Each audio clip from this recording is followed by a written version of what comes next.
6 দলের বেশি নয়, 5 দল হলে ভালো হয়। আসন্ন বিপিএলের একাদশ আসরে আয়োজন নিয়ে অসন্তুষ্ট তামিম ইকবাল। নতুন সময়ে বিপিএল চান ফরচুন বরিশালের এই ক্যাপ্টেন।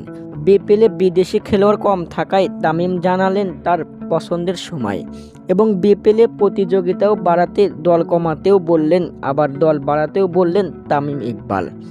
দর্শক, এবারের বিপিএলের সঙ্গে একই সময়ে মাঠে গড়িয়েছে 5টি লিগ, যার কারণে এবার বিপিএলে উন্নত মানের বিদেশি খেলোয়াড় পাওয়া যায়নি। গতকাল সংবাদ সম্মেলনে তামিম ইকবাল বললেন, বিপিএলের সময় পরিবর্তন হওয়া উচিত।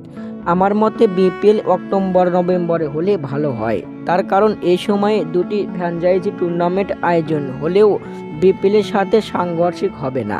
বিদেশি খেলোয়াড় থাকলে ঘরোয়া ক্রিকেটাররা আরও কিছু শিখতে পারবে। পিসিএলে অনেক বিদেশি খেলতে চায়। আমার মতে একাদশে 4 বিদেশি রাখা উত্তম।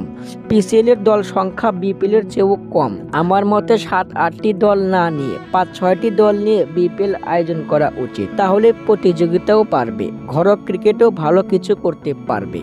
তবে তামিমের মতের সাথে অনেকেই মত দিতে দ্বিধা করবে। তার কারণ 5-6টি দল নয়, আগামী বিপিএলে 8টি দল নিয়ে আয়োজন করতে চায় বিসিবি।